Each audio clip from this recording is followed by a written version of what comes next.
Það eru ekki bara jól í desember í bílskúrnum við Bogabraut 27 á Skagaströnd. Þar situr Ólafur Bernódusson stundum löngum stundum og tálkar jólasveina stóra og smáa, beina og bogna, glaða og fílda. Já, þeir eru jafn mismunandi og þeir eru margir, rétt eins og við mannfólkið, sem betur fer, enda er það fjölbreytileikinn sem færir lífinu lit. Ég veit nú ekkert hvað áhuginn byrjaði á þessu, en ég byrjaði á því að tálka þessa litlu stubba sem pakkaskraut og jólapakka innan familíunar bara. Já. Og ég man ekki, ég held að það var dóttir mín sem hvatti mig til þess að henni fannst þetta svo lítið, en væri óskup pent, en það væri svona hægt að hengja á jólatré og þess vegna fór ég að búa til þessa svona stærri. Já. Og þeir eru náttúrulega aðalnúmerið í dag, sko. Já. Og svo fór strákur minn með svona einhver sýnishorn að þessu söður og sýndi henni Önnu Helenu í litlu jólabúðinni. Hún vildi prófa að selja þetta og okkar viðskipti hafa gengið mjög vel síðan.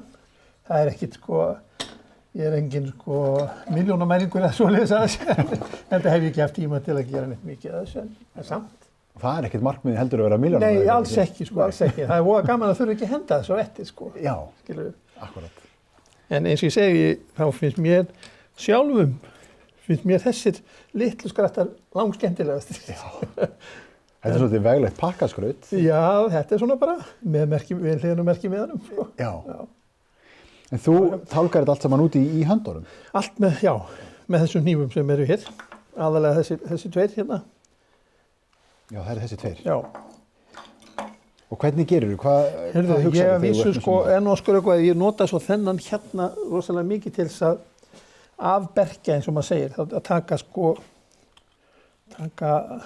börkina af þessu. Já. Ég tími ekki að láta bitið í þessum í það, Nei. Og svo bara tálka maður. Já, þú byrjar þá að taka alla Ég tek börkina af þessu. börkina af, já. Og svo, sem sagt eins og þessi hérna, þá er ég búinn að sjá fyrir mér að hérna verður nefið og skeggið verður hérna megin. Húan verður nú frekar, þetta verður svona frekar stuttur gæi. Já. Maður sér það, og svo tálkar maður þetta bara niður, smátt og smátt, og hérna er ég svona komið svolítið vel að stað með þennan, búinn að skapa nefið svona næstu því og mynda andlitið á honum, Hvernig beitir maður hnífnum þegar maður er að skera svona í þá andlitsdrættina? Það er maður gerir fyrst það sem maður kallar stoppskurður, þá stingur þau svona þangað sem þú ætlar að hafa, hvað þú ætlar að hafa til dæmis augabrúnnar. Já. Svona, til þess að, svo þegar þú ferð að skera að því þá stoppar, þá ferð ekki langt inn í spýtuna, skilurðu. Já. Þannig að þú gerir svona og hérna kemur, skeggið á honum, ég var að skeggið verið hérna einhvern veginn.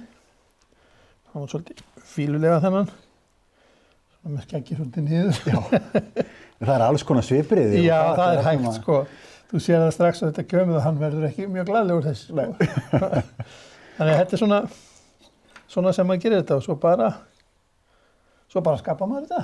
Já. Býr þetta til. Já. En oftar en ekki þá er sem sagt þá ræður timbrið eiginlega hvernig þetta verður eins og þessi.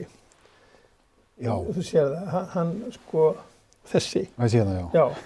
Þetta er bara komið, þú ættir bara eftir að tálka þetta, Já. Bara svona fína þetta til, Er það ekki einmitt skemmtilega að það er að timbrið ræður þessu svolítið? Jú, maður vill það gjarnan, og hafa svona einhverja svona, eins og þetta, boginn, eða hatturinn svona, eða húan að detta á honum, eða ég veit ekki hvað að segja, Já, og maður sér það líka í þeim að maður sér handbragðið í húinu og í honum öllum. Já, ég gerir það viljandi að láta sem sagt, hnífaförin sjást. Ég pússa þetta ekki neitt, Nei. Mér finnst, þetta er kannski ekki gróft, en samt ekki svona rosalega fínt, þú veist. Jólasveinar eru grófir gæjar og þetta vil ég hafa þetta svona. Já. En svo aftur á móti þegar ég er að gera eins og þetta, þá náttúrulega pússa ég þetta fram og tilbaka og sem náttúrulega ekki, þetta ekki líkt jólasveinir, sko. Nei. Þetta sjá það nú hver maður. Já, þannig að þú ert í alls konar líka Já, ég gerir svona ganni mínu. Þetta nú mest fyrir, menn skrifaði fyrir skúffuna, ég tálka fyrir kassan, sko. Já. En verður ekki þreyttur í höndunum eða maður að nota einhver ákveðna tækni til þess að beita sér betur? Nei, maður verður ekki þreyttur en það kemur stöku sinni fyrir maður skessið, svo sem, það ekki það. Já, eðlilega. Já, en það, nei, þetta bara fínt, sko. Og ef ég vel leður þá fer ég bara inn að rífa til konna eða eitthvað, sko. Ekki málið. En þetta svona, ég sá að segja, þinn griða staður eftir vinnu? Já, það má segja það, sko. Ef ég ekki að gera eitthvað annað, þá finnst mér rosalega gott að koma hingað og hlusta bara útvarpið og dunda í þessu, sko.